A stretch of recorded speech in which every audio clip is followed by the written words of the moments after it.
Meus cumprimentos a todos e a todas presentes em mais uma edição do Congresso Regional Multiprofissional em Saúde. Meu nome é Andresa Jacobsen, sou advogada, mestra em Direito e Justiça Social, sou especialista em Direito de Família e Direito Sistêmico e atuo na advocacia também com pesquisas relacionadas ao direito à saúde, direito de famílias e suas interdisciplinariedades com outras áreas do conhecimento. Eu venho trazer um tema que dialoga com a saúde, que é a questão da reforma psiquiátrica no Brasil e o intercâmbio da reforma psiquiátrica envolvendo aspectos jurídicos e também a questão do princípio da dignidade da pessoa humana. A relevância da temática é necessária para dar visibilidade à questão do preconceito em relação às pessoas que possuem doenças mentais.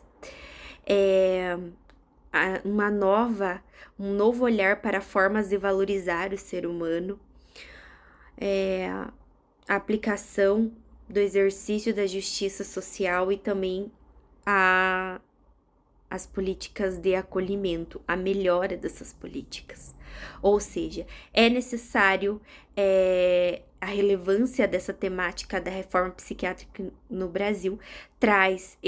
esses aspectos de acolhimento, de justiça, de valorização do ser humano e de transformar cada vez mais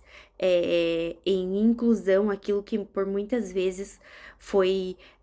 excluído, foi alvo de preconceito, que foram os doentes mentais. As justificativas para a escolha da temática é a humanização do sistema contra a coisificação do ser humano, a exigência de mudanças de postura, das posturas conservadoras para as libertárias, cada vez mais num sentido de valorizar o ser, e aproximação das relações que por muito tempo ficaram barradas entre profissionais não só da saúde e seus pacientes doentes mentais, mas também como as áreas jurídicas e sociais, assistenciais, com as novas práticas de humanização. Uma tentativa de recuperação dessas injustiças, dessa transformação dessas injustiças em melhora cada vez mais nesse setor. Então, as origens da reforma psiquiátrica no Brasil começam com um Brasil imperial, conservador, higienista e segregador,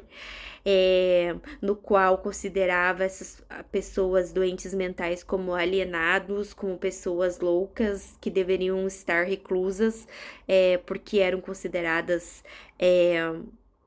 perigo para as demais populações. Foi um período onde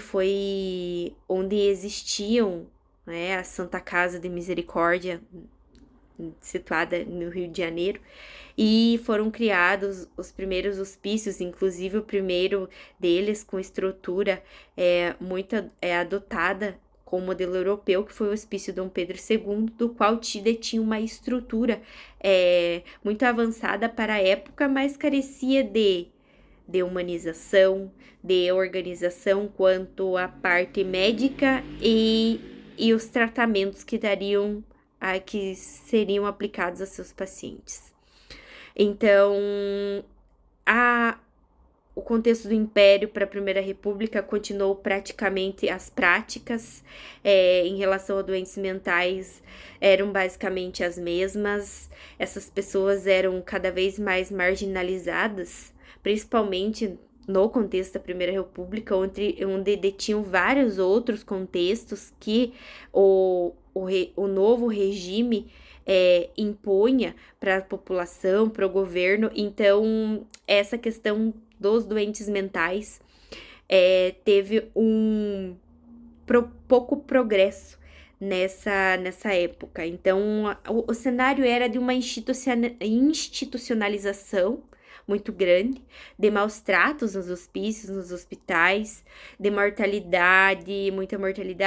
vulnerabilidade, proliferação de doenças, vulnerabilidade social dessas pessoas. Ou seja, era necessário recluir para não aparecer, esses doentes mentais não aparecerem e não apresentarem ameaça à ordem. Também apareceram nesse contexto como figuras de humanização e alguns avanços na neurologia e na psiquiatria, o Dr. Juliano Moreira e também o Dr. Adalto Botelho, onde desenvolveram em hospitais e hospícios da época trabalhos os quais lutavam para os primeiros passos rumo à humanização nas relações médicas e em relação a pacientes que possuíam essas doenças mentais. Em 1960, começa uma reforma no Brasil baseada naquilo que era preceituado na Itália, com os ensinamentos de Franco Basaglia, nas cidades de Trieste e Gorizia, do qual tinha uma experiência positiva em relação à aplicação de tratamentos a doentes mentais e que teve êxito na reinserção dessas pessoas na sociedade. Então, em 1980 a 89, houve no Brasil essa luta antimanicomial que surgiu com um movimento que contestava as degradações humanas nos hospitais, aplicadas, né, por aquele regime ultrapassado que aplicava violência contra essas pessoas. E essas denúncias chegaram até as autoridades e também a cunha internacional, o que levou essa mudança de postura que em 2001 deu origem à Lei da Reforma Psiquiátrica 10.216, do qual vai trazer o conceito de humanização para essas relações, né? Num melhor acesso, um melhor tratamento do sistema de saúde dessas pessoas, não abusar, não explorar, não submeter a tratamento degradante, não utilizar da questão involuntária, da internação involuntária por longos períodos, sabendo que essas pessoas detêm liberdade e autonomia sobre as suas próprias ações, seu próprio corpo, ou seja, ter essa junta médica, esse apoio médico para esclarecer a necessidade de sua hospitalização e também uma questão voltada ao tratamento com humanidade dessas pessoas, para que elas realmente voltem a ser inseridas no social, na realidade, e acolhidas, se sentirem acolhidas. Então, a dignidade da pessoa humana como princípio é um princípio fundamental preceituado na Constituição Federal, no seu artigo 1º, inciso 3º, do qual reflete que a sociedade em geral deve respeitar essas pessoas, esses doentes mentais, sem discriminação, levando em consideração a sua liberdade, a sua autonomia, e dar vez e voz a essas pessoas que por muito tempo foram consideradas à margem da sociedade. Ou seja, é uma questão de diálogo pela luta de humanização e reinserção dessas pessoas na sociedade, para com a preparação desses profissionais também, para que acolham cada vez mais essas pessoas com novas alternativas, novas formas de lidar com a doença mental, e também valorizar essa questão do consentimento e a liberdade dessas pessoas em relação a seus tratamentos.